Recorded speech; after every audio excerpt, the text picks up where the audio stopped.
Hey everyone, and welcome to a deep dive that could really boost your investing know-how. We're tackling economic indicators this time. You know those signals that give us a peek into how the economy is really doing? We're diving into a great Investopedia article, so get ready to ditch the complex jargon and learn how to use this stuff to make smarter decisions. I'll be honest, when I hear economic indicators, I kind of zone out for a sec. It just sounds like something only economists need to worry about. But when you think about it, anyone who's ever bought a stock or even thought about investing in real estate needs to understand this stuff. Right. Absolutely. It's easy to get caught up in the daily headlines about the economy, but economic indicators are key. They're like your own personal economic radar. I like that. Yeah, they can help you cut through the noise and see the bigger picture, especially when it comes to investing. You wouldn't buy a used car without checking it out first, right? Definitely not.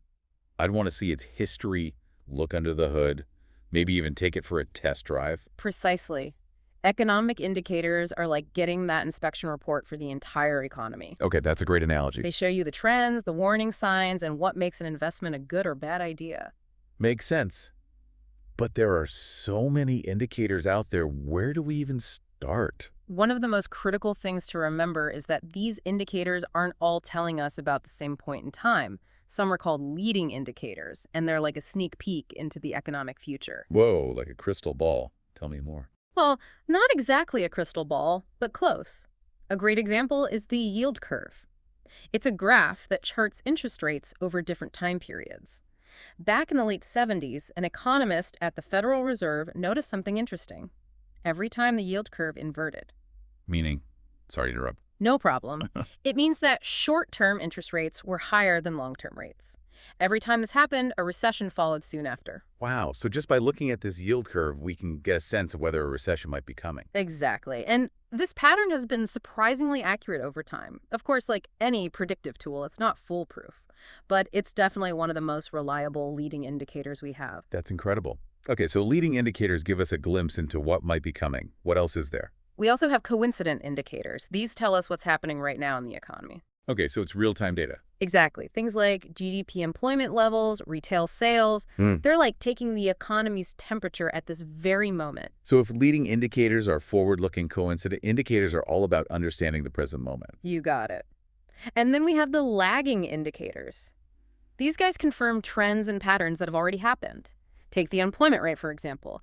It often lags behind changes in the job market. So it's like looking in the rearview mirror. It tells us where we've been, but not necessarily where we're going. Exactly. So we've got these three types of indicators, each giving us different clues about the economy.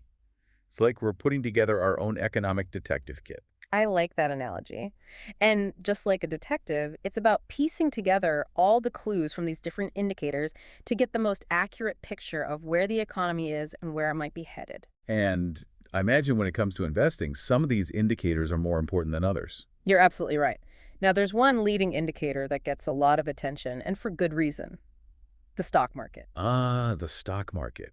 Everyone's always trying to figure out what it's going to do next. Huh. But how does it actually work as an economic indicator? Well, stock prices are basically driven by expectations about the future.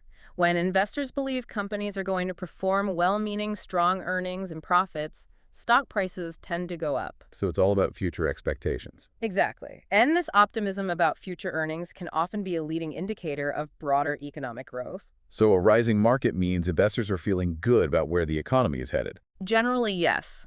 But remember the dot-com bubble back in the late 90s? The stock market, especially tech stocks, was through the roof. Everyone thought the good times would never end. And we all know how that story ended. Right. It was a classic bubble. The problem was the stock market's insane optimism wasn't really rooted in the fundamentals of many of those tech companies. Eventually, the bubble burst and the economy tanked. So the stock market can be a powerful indicator, but we can't always trust it to tell the whole story. You got it. And that's why it's so crucial to look at a range of indicators, not just fixate on the stock market. We need to look at the underlying economic data, things like interest rates and inflation, and most importantly, think critically about what's really driving those numbers. It's like you said earlier, we're economic detectives. We got to look for clues everywhere. Exactly. Speaking of being smart investors, let's shift gears a bit and talk about some of the limitations of economic indicators. They're incredibly helpful tools, but they're not perfect. Okay, let's hear it. What are some of the things we should watch out for? Well, on the positive side, economic indicators are usually based on hard data, which is always good. They're often publicly available, calculated consistently, and released on a regular schedule. So you can track them over time and look for those important trends. That definitely makes them more reliable than just relying on random news reports or hearsay. Exactly. But here's the catch. Even though they're based on data, economic indicators don't always capture the full picture. Economic data can be messy, and even a positive indicator can sometimes hide underlying problems, maybe in specific sectors or for certain groups of people. Can you give an example of that? Sure, let's imagine the GDP is growing at a healthy rate. That's generally seen as a good thing, right? The economy is expanding. But what if that growth is mostly fueled by, say, a surge in luxury spending while most people's wages are flatlining? Okay, I see what you mean. The overall GDP number might look great, but it doesn't really reflect what's happening for a lot of people. Exactly. That's why it's crucial to dig a little deeper, look beyond those headline numbers, and consider different perspectives. So it's about being a critical thinker, not just blindly following the numbers. You got it. And that leads us to another important point. Economic indicators can be open to interpretation. What one analyst sees as positive, another might see as a warning sign. That makes sense. It's kind of like how two people can look at the same painting and see something completely different. Precisely. And these different interpretations can lead to completely different investment strategies. Yeah. It's like they say numbers don't lie, but Yeah. they can definitely tell different stories depending on who's reading them. That's a great way to put it. It's not just about crunching the numbers, it's about understanding the bigger picture. Exactly. So we need to be careful not to jump to conclusions based on a single indicator or a single analyst's opinion. We need to look at the whole picture. Absolutely. And that's something I really want to emphasize. It's so easy to get caught up in the hype, especially with all the financial news and opinions flying around these days. But at the end of the day, it's your money and your investments. So true. We need to be responsible for our own decisions. Exactly. Don't just blindly follow the herd. Do your own research, think critically, and don't be afraid to ask questions. I love that. That's really what this deep dive is all about. Empowering ourselves with knowledge so we can make the best decisions for our own financial well-being. Couldn't have said it better myself. Well, we've covered a lot of ground today. We've explored the different types of economic indicators, talked about their strengths and weaknesses, and learned how to use them to make more informed investment choices. What key takeaway would you leave our listeners with? That's a good question. I think the most important thing to remember is that economic indicators are tools. They're incredibly valuable tools, but they're just one piece of the puzzle. I like that. They're not a magic crystal ball. Right. They can give us clues and insights, but they can't predict the future with 100% certainty.